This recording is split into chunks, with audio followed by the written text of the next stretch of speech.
अस्सलामुअलैकुम वरहमतुल्लाह। दोस्तों आज है 29 जून 2024। मुफ्ती सलमान अजहरी साहब को लेकर क्या अपडेट आ रहा है? दोस्तों जैसा कि आप लोगों को मैंने बताया था कि आने वाली 1 जुलाई को मुफ्ती सलमान अजहरी साहब को कोर्ट के अंदर पेश किया जाएगा। कोर्ट की फाइनल तारीख दी गई है 1 जुलाई। 1 जुलाई के बाद कोर्ट से कोई डेट मुफ्ती साहब को नहीं मिलने वाली। आप जानते हैं कि मुफ्ती सलमान अजहरी साहब का जो मामला गुजरात हाईकोर्ट के अंदर चल रहा है, पिछले कई महीनों से चल रहा है। अब गुजरात हाईकोर्ट ने उनको 1 जुलाई की तारीख दी है और 1 जुलाई को क्या होने वाला है? क्या मुफ्ती साहब को फाइनल रिहाई मिल जाएंगी या मुफ्ती साहब पर पासा एक्ट लगाकर आने वाले अगले कुछ महीनों में मुफ्ती साहब को जेल में रहना पड़ सकता है? क्या कुछ मामला होगा? एक बहुत बड़ा सवाल है। बहुत सारे भाई परेशान भी हो रहे हैं। कुछ लोग कह रहे हैं कि मुफ्ती साहब को रिहाई नहीं मिलेंगी, कोर्ट जो है मुफ्ती साहब पर पासा एक्ट लगा देंगी। दोस्तों क्या होगा, सच्चाई क्या है, हकीकत क्या है, इस वीडियो के अंदर हम जानेंगे। वीडियो को आगे जरूर शेयर करें। तो सबसे पहले तो मैं आप लोगों को एक बात साफ तौर पर बताऊं कि फाइनल डेट का मतलब क्या होता है। कोर्ट अगर किसी को फाइनल डेट दे देती है तो इसका मतलब ये होता है कि उस केस को खत्म करना चाह रही है।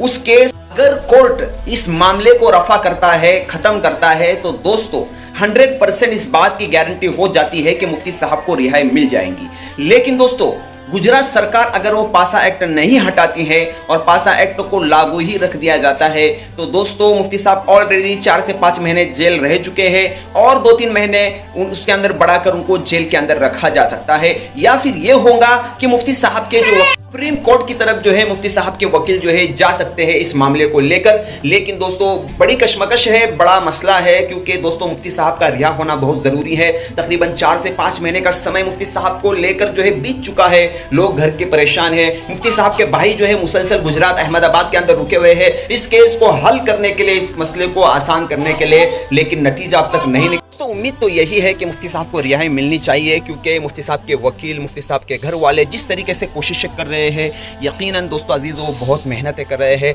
हम लोग तो वीडियो बना रहे हैं, आप लोग वीडियो देख रहे हैं, लेकिन जो रियल में कोशिश कर रहा है मुफ्ती साहब के रिहाई को लेकर, यकीनन दोस्तों बहुत अफसोसनाक सूरत हाल है। बस आप लोगों से मैं इतना कहना चाहूँगा कि मुफ्ती साहब के लिए बहुत कसरत के साथ दुआ करिए, क्योंकि आने वाली 1 तारीख मुफ्ती साहब के लिए बहुत अहम है, बहुत इंपॉर्टेंट है। इसमें अगर उनको रिहाई नहीं मिलती है तो दोस्तों अगर रिहाई नहीं मिलती है तो मुफ्ती साहब के जो वकील है, उनके भाई है, वो जो है सीधा सुप्रीम कोर्ट जाएंगे, जो कि लास्ट ऑप्शन होगा, जो कि लास्ट रास्ता तरीका होगा मुफ्ती साहब को रिहा कराने का सुप्रीम कोर्ट की तरफ। बाकी दोस्तों आप लोग समझदार हैं, जान सकते हैं मुफ्ती साहब का बाहर आना कितना ज़रूरी है।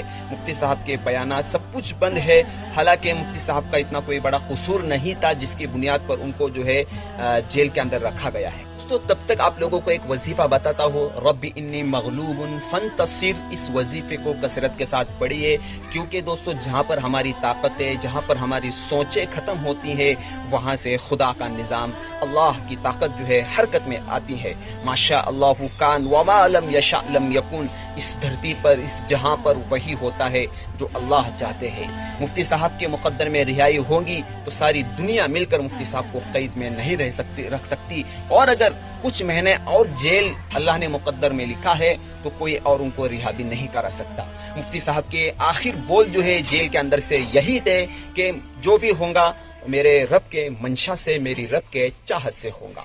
बाकी देखते हैं 1 जुलाई का हम सभी को इंतजार है। कसरत से दुआ कीजिए। मिलते हैं फिर किसी नए वीडियो में नई खबर के साथ। अल्लाह हाफिज। अस्सलाम वालेकुम व रहमतुल्लाहि व बरकातहू।